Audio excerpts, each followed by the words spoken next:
cansado de receber a paz do Senhor Jesus ali? Ninguém cansado? Então a paz do Senhor Jesus. Receba essa paz na sua casa, receba essa paz no seu coração, receba essa paz na sua vida. A paz que vem do trono de glória de Deus é a paz, volto a dizer, que excede ao entendimento humano. E para trocar isso em miúdos, quer dizer que, por mais que as coisas ainda não estejam resolvidas, as pessoas vão olhar para você e vão dizer: o que foi que houve? Que essa mulher está diferente, está com esse sorriso estampado no rosto. Será que a bênção já chegou? Todos vão ficar impressionados com o sorriso que estará no seu semblante, com a paz ao qual você vai superar as adversidades, porque a paz que vem do trono de glória do Senhor Jesus, que traz calmaria aos nossos corações, e essa paz que eu profetizo na sua vida, para a glória do nome do nosso Senhor e Salvador Jesus Cristo, Ele está neste lugar, e eu posso sentir. Você pode sentir a presença dele? Amém. Amém. O que nós lemos aqui nesta noite, que está escrito no livro de Mateus, no capítulo 6, é um texto muito conhecido, um texto com palavras fortes, mais uma vez, palavras fortes, impactantes, que nos afronta, mas que, antes de falarmos a respeito do texto, eu quero te dizer o propósito pelo qual o Senhor Jesus teve este diálogo com os seus discípulos. Nós lemos no capítulo 6, do versículo 2 até o versículo 9, o Senhor Jesus em um diálogo com os seus discípulos, explicando acerca de alguns comportamentos que não são agradáveis aos olhos de Deus. Comportamentos esses que precisavam ser corrigidos pela igreja do Senhor, porque o Senhor Jesus ele tinha algo maior para declarar, algo maior para falar com a sua igreja, e a igreja precisava estar preparada para o que estava por vir. Se nós observarmos no versículo 7, a qual nós não lemos, ele diz assim: e orando, não useis de vãs repetições como os gentios, que pensam que por muito falarem serão ouvidos. Já no versículo 9 ele diz: portanto, vós orareis assim: Pai nosso que estás nos céus, santificado seja o teu nome. O Senhor Jesus estava à véspera de mostrar algo que mudaria a relação da humanidade com o nosso Deus. O Senhor Jesus estava prestes a revelar a coisa mais sublime, a coisa mais magnífica que existe na relação do homem para com Deus. O Senhor Jesus estava prestes a ensinar os seus discípulos como orar. O Senhor Jesus tinha preparado aquele momento para ensinar algo ao qual ele ainda não tinha ensinado, algo que já havia sido praticado pelos seus discípulos, só que de forma errada. Por isso que ele fala no versículo 7, chamando a atenção: olha, quando vocês forem orar, não useis de vãs repetições, porque essa já era uma prática dos judeus. Era desta forma que eles sabiam orar, com vãs repetições, que para eles não eram vãs, mas por ter, pelo Senhor Jesus conhecer o próprio Deus, ele sabia de que aquelas orações não passavam de vãs repetições. E o Senhor estava prestes a ensinar algo, volto a dizer, que mudaria a relação da humanidade para com Deus. E seus discípulos precisavam estar preparados para isso, porque a oração é que abre as comportas dos céus. A oração faz com que nós tenhamos um relacionamento íntimo com Deus, que nós possamos falar diretamente com Ele. E não é coincidência que nós estamos em meio a uma campanha, um processo de oração. É por intermédio, sim, da oração, não da oração copiada, mas da oração espontânea. E o Senhor Jesus estava preparando a sua igreja para aprender a orar uma oração espontânea. Então, quando ele ensina a oração do Pai Nosso, não é para que todas as vezes que nos reunirmos vamos orar a oração do Pai Nosso. É pecado orar o Pai Nosso? Não é pecado, é bíblico, é ensinamento. Mas o que o Senhor Jesus queria com aquilo era traçar um parâmetro para nós sabermos como orar. E eu pergunto, igreja do Senhor, você tem orado? A oração ela faz parte do seu cotidiano, do seu dia a dia. Ela tem sido tão vital na sua vida quanto a alimentação, quanto a água, porque é a oração que vai lhe aproximar de Deus, é a oração que vai estreitar o seu relacionamento, a sua intimidade com Deus. Muitas vezes nós ficamos esperando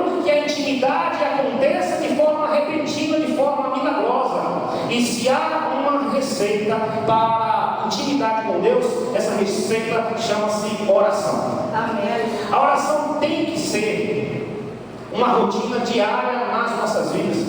E nós estamos em uma campanha de oração puxada para alguns irmãos têm dado testemunho que, poxa, como é que faz 1 hora diária de oração? Tem faltado o repertório, tem faltado o que falar com Deus.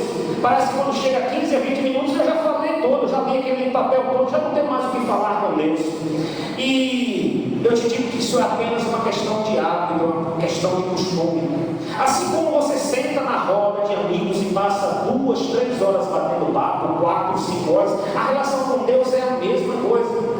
É muito parecida. Só que tem momentos que a gente não tem mais o que falar com Deus. É a mesma coisa que acontece com determinados amigos. Tem amigos que nós estamos tão distantes que a gente conversa 10 minutos e falta assunto. E aí começa a falar, tem ouvido lá?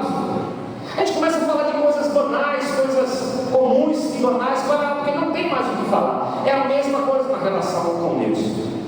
À medida que nós vamos nos envolvendo em oração, Deus, a gente vai criando uma certa intimidade com Ele, e a gente vai tocando em determinados assuntos, Ele próprio vai colocando, dando um direcionamento nas nossas orações.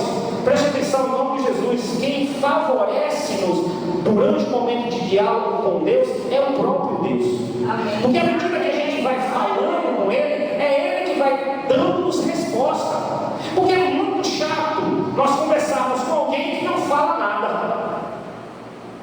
Pense que é como você está puxando conversa com alguém e esse alguém não responde. Você fala um assunto, a pessoa só diz ok, beleza. A mesma coisa acontece no WhatsApp. Tem gente que você escreve um texto, aí ele só bota um legalzinho. Então desestimula o ato de conversar. E eu quero te dizer que Deus não é assim. Deus é aquele que responde. Deus responde as nossas orações. Ele conversa conosco. Agora deixa eu te dar uma dica. Quando você estiver orando ao Senhor, coloque esse instrumento aqui do seu lado. Coloque esse instrumento do seu lado, porque às vezes você fica naquela fantasia de que eu quero ouvir Deus falar e eu quero ouvir com meus próprios ouvidos. E Deus, Ele não é manipulável, Ele não vai fazer as coisas como você quer, como você gostaria que fosse, porque talvez prejudique até a sua fé. Então, coloque a Bíblia do seu lado, porque na medida que você estiver conversando com Deus, é capaz de Ele falar assim, ó, abra Isaías 46, no versículo 7. Aí você vai, que negócio é esse Isaías 46, versículo 7? Aí uma coisa começa a lhe consumir por dentro. O que tem Isaías 46, versículo 7? Aí você vai lá, abre, e quando você abre, você é bombardeado com a palavra de Deus. Exatamente o que você precisava ouvir. Agora, como é que você adquire isso? Por intermédio da intimidade, por intermédio da constância.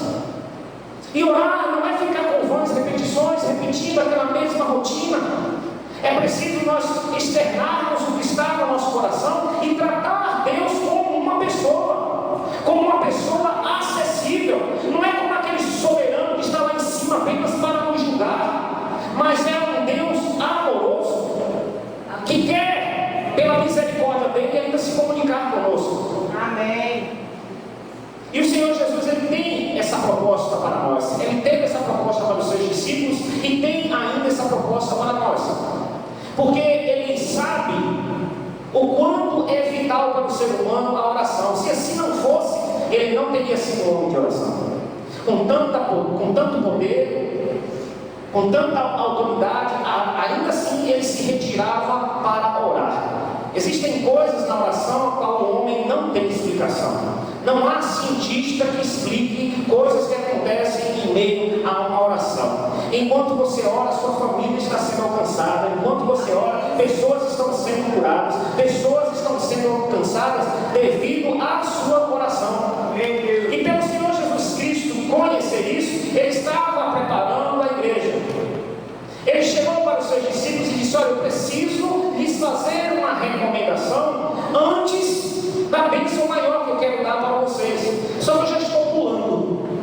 Eu já falei qual era a bênção maior. Ele queria chegar na oração. Você compreende o poder da oração? Amém. Agora vamos compreender quais foram as recomendações do Senhor Jesus para os seus discípulos, para que eles pudessem estar em condições de receber aquela palavra, de O nosso mestre, ele é o bom pastor. E ele sabe o momento certo de derramar o leite, de derramar a comidinha na nossa concha.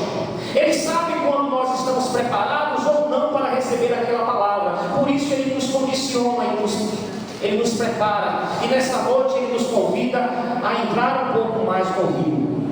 A mergulhar um pouco mais as nossas pernas dos rios no rio, porque ele quer mais profundidade de nós, ele quer se revelar para nós.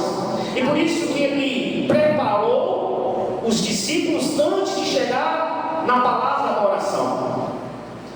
Por ser um bom pastor, ele sabe que não é somente dar a pastagem, mas é necessário um suplemento, é necessário uma vacina, é necessário um sal, para quando você for degustar da pastagem, você não se infectar, você não passar mal. Então é necessário muitas vezes o Senhor vir como um bom pastor e nos aplicar uma injeção. E o objetivo da injeção é, todo mundo aqui já tomou vacina? Qual o objetivo da vacina?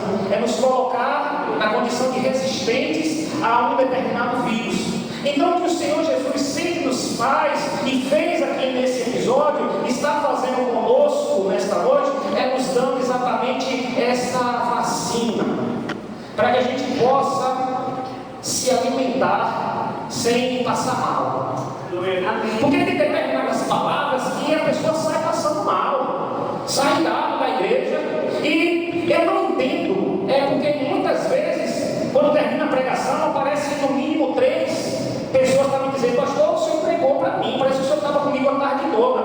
E eu não sei como é que eu estava com 3 pessoas, com 4, com 5, 10 pessoas ao mesmo tempo, e trouxe uma palavra para falar com todas as pessoas. Glória a Deus. Então, tem pessoas que é toda sentimental, e o Senhor Jesus está nessa noite trazendo essa vacina para mim e para você. Amém? Quantos estão dispostos a ser vacinados aqui nessa noite? Amém. Então o Senhor Jesus, ele prepara a sua igreja, prepara os seus discípulos. Antes de falar acerca da oração, o Senhor Jesus assim diz para eles: quando pois deres esmola, não faças tocar trombeta diante de ti, como fazem os hipócritas. O Senhor Jesus estava dando uma advertência aos seus discípulos: olha, se vocês querem chegar a excelência da adoração, porque o que eu estou prestes a te ensinar é como orar, e orar vai abrir portas infinitas. Amém. Mas para você chegar e ser bem sucedido na oração, é necessário vocês largarem a hipocrisia.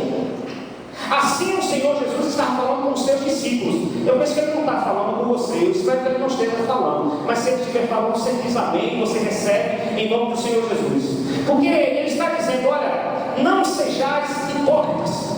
Porque a hipocrisia, como a própria palavra de Deus nos diz, ela não é bem vista aos olhos de Deus. E como ela antecedeu o ensinamento sobre a oração, isso nos deixa bem claro que atitudes de hipocrisia podem invalidar a nossa oração. E eu te pergunto, meu irmão, pergunta você, minha irmã, o quanto você tem orado, o quanto você tem clamado e o quanto você tem sido atendido nas suas orações. As suas orações têm tido eficácia? E aonde será a culpa? Será que Deus está surdo? Será que Deus é desatento? Vamos parar e refletir, vamos pegar a culpa e colocar em nós?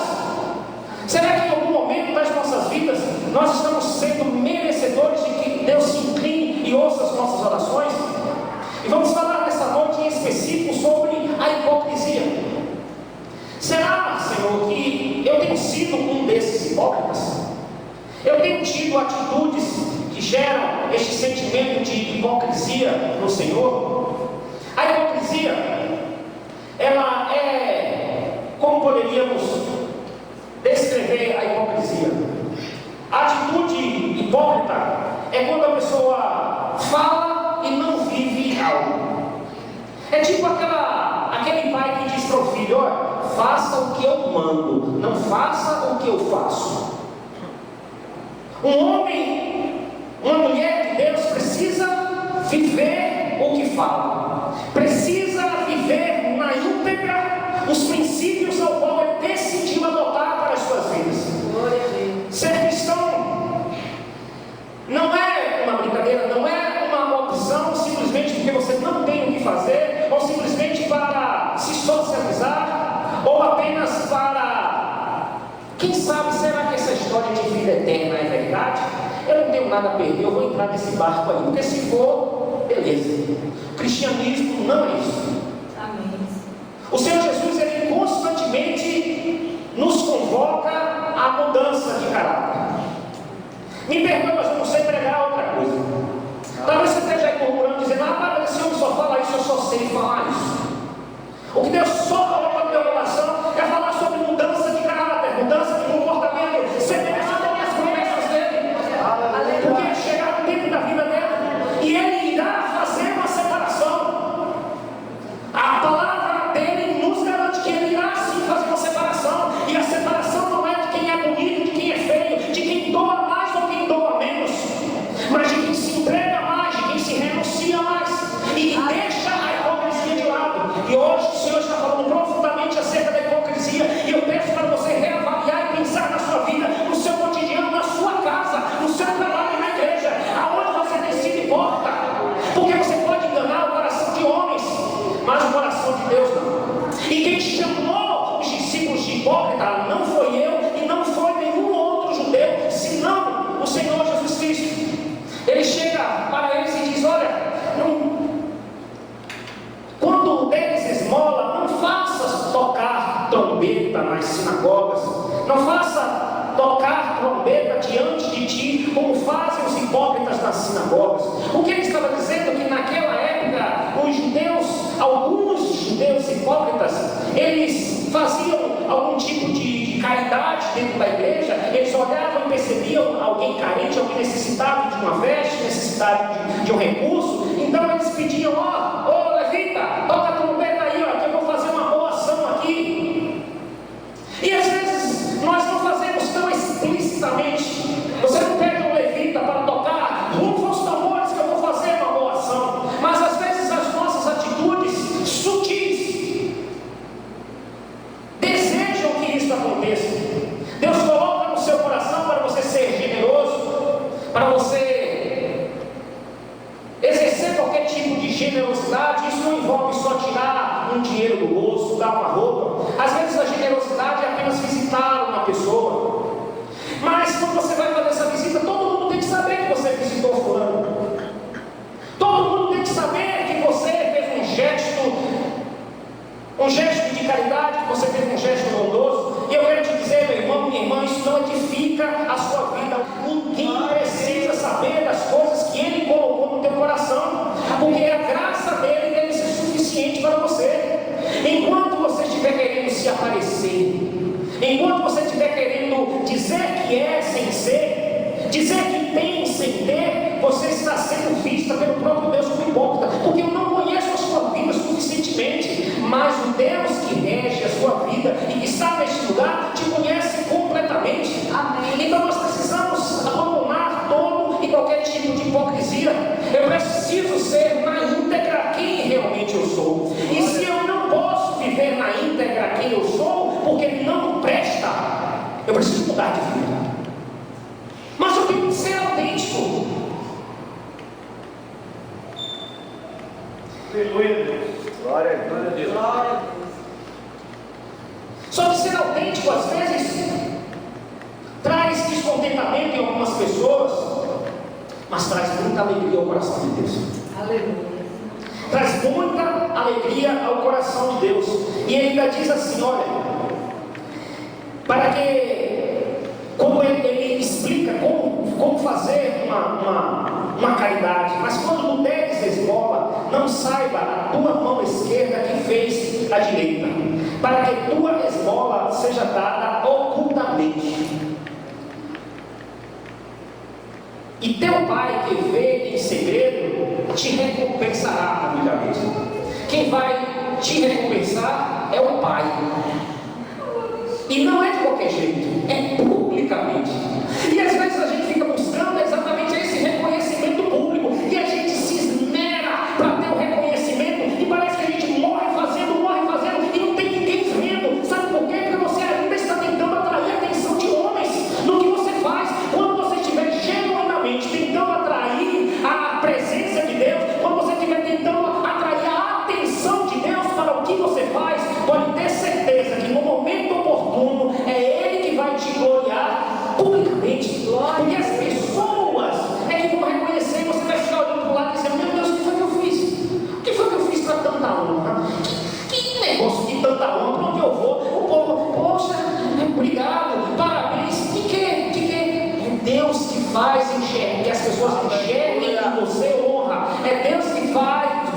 pessoas enxergarem em você santidade, por causa do teu coração genuíno, do teu desejo genuíno de simplesmente agradar a Deus.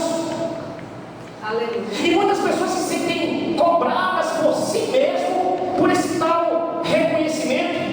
Eu preciso ser reconhecido, senão não valeu de nada meu esforço. Se for para fazer e não receber um parabéns, eu prefiro não fazer.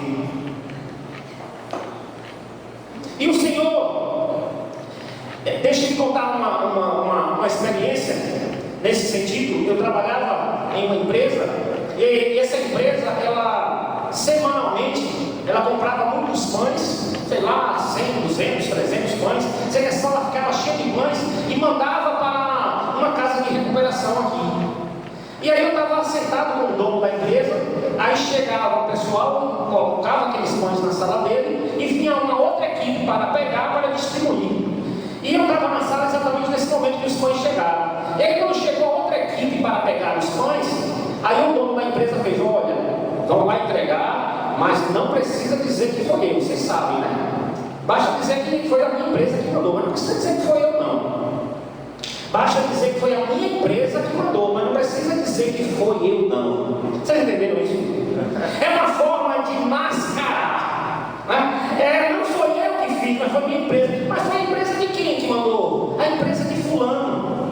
Então, eu peço a você que, como tem sido os seus atos de generosidade, os seus atos de amor, todo mundo precisa saber? Tem que ser publicado no WhatsApp? Tem que fazer um vídeo para você dizer que fez algo desse tipo? Eu quero continuar dizendo a segunda parte, que o Senhor Jesus ainda aperta um pouco mais os discípulos, porque normalmente a gente costuma fugir. Quando a gente é apertado de um lado, a gente quer fugir para o outro, né? Mas o Senhor Jesus não deixa, ele aperta de um lado, você pode, ele aperta do outro também. E foi o que ele fez com os discípulos, e disse assim: e quando orares? No versículo 5 ele disse: e quando orares, não sejas como os hipócritas, pois se comprazem em orar em pé nas sinagogas e as esquinas das ruas, para serem vistos pelos homens. Em verdade vos digo que já receberam o seu galardão. Amém? Os judeus também, eles tinham o costume de orar prostrados. Este era o costume. Todos chegavam na sinagoga, prostravam-se para ter um momento de adoração a Deus. Mas tinha os dois engraçadinhos que ficavam de pé, também fazendo expressão de oração, para que pudessem ser vistos, para que pudessem ser notados. Porque quando estavam todos prostrados, eram muitos homens, 2.000, 3.000, 4.000, 5.000, sei lá quantos mil homens cabiam ali na sinagoga. Mas eu sei que eram muitos homens prostrados. Não dava para ninguém. Será que o Washington está naquele meio? Será que Stanley está lá naquele meio? E Robson? Eu não estou dizendo, aquele ali parece Chico. Se eu ficar em pé, vai ser mais fácil de ser notado. Então era exatamente esse tipo de repreensão que o Senhor Jesus estava advertindo aos seus discípulos. Olha, se você quer ter as suas orações ouvidas, é necessário abandonar a hipocrisia. É necessário ser autêntico e deixar de agradar a homens, deixar de querer ser reconhecido por homens, porque enquanto você estiver nessa ânsia de ser reconhecido por homens, você não será. Você não será, sabe por quê? O Senhor diz: porque você é meu.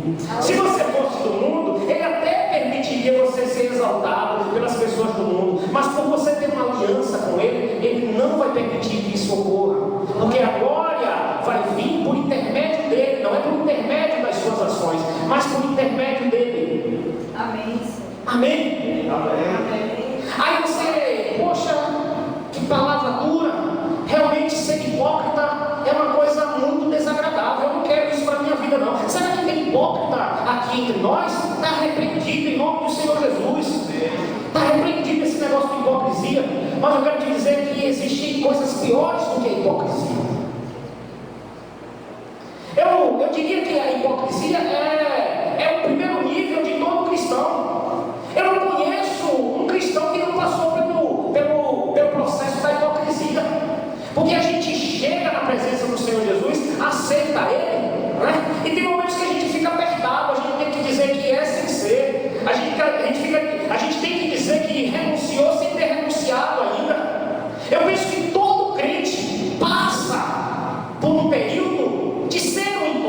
na presença de Deus.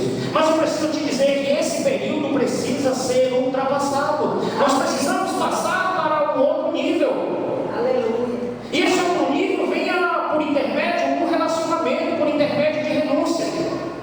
E o pior nível não é o nível da hipocrisia. Existe, abaixo da linha da hipocrisia, uma linha que eu classifico como a linha da inércia, que é pior ainda do que ser hipócrita. Pior do que ser hipócrita na presença de Deus é estar na inércia. Sabe qual é a diferença do hipócrita para o que está vivendo a inércia? É que o hipócrita, ele, por mais que as suas atitudes não sejam, como é que eu posso dizer? Não, por mais que elas não sejam coniventes, as palavras não são coniventes com as suas atitudes e vice-versa, ele ainda assim está tentando fazer a coisa certa. Ele ainda assim está tentando viver de aparência. Ele ainda assim está tentando fazer alguma coisa que de alguma forma beneficia o reino de Deus. Agora, quem vive na inércia, ele não consegue nem praticar a hipocrisia.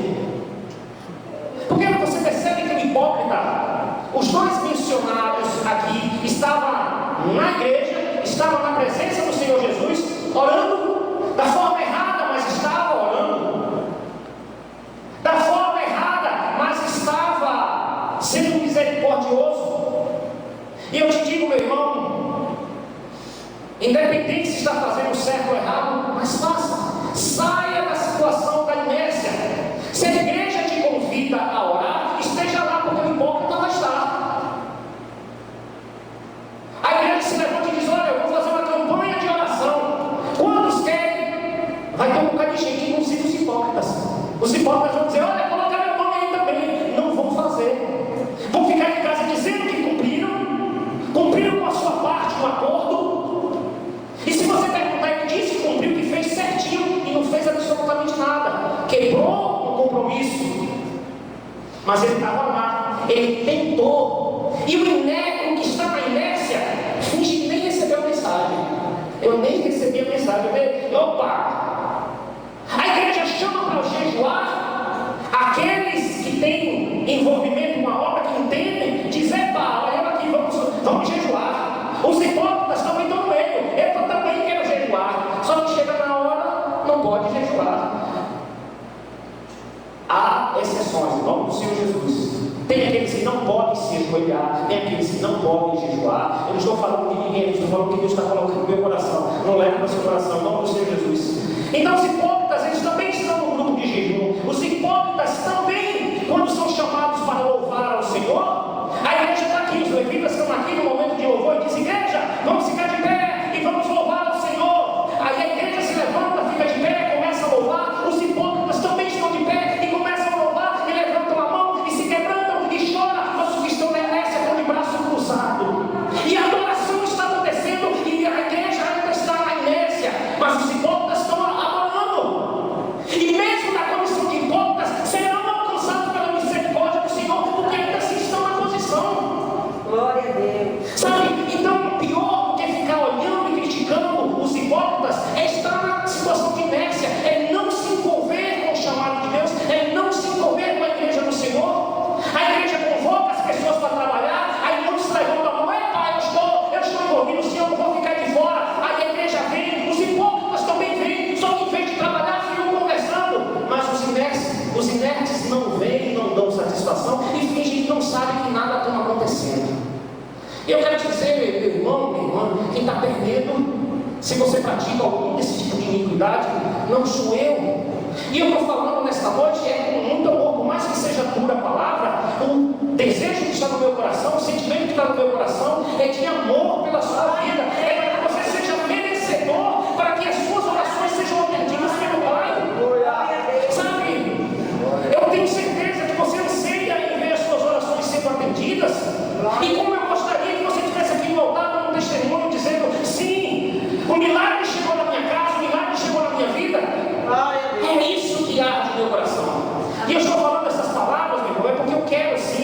bênção chegue na sua casa.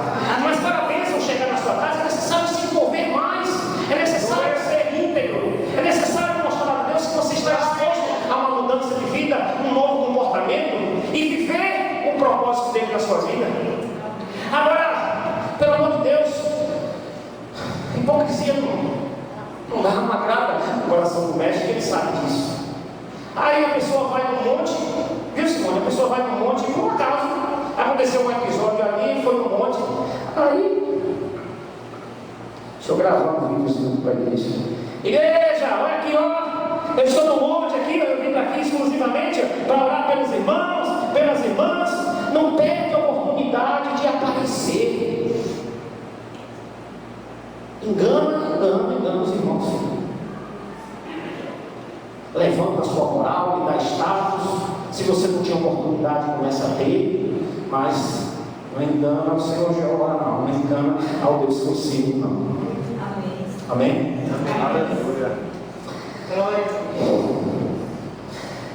Eu quero agradecer a Deus pela oportunidade que Ele me dá nessa noite.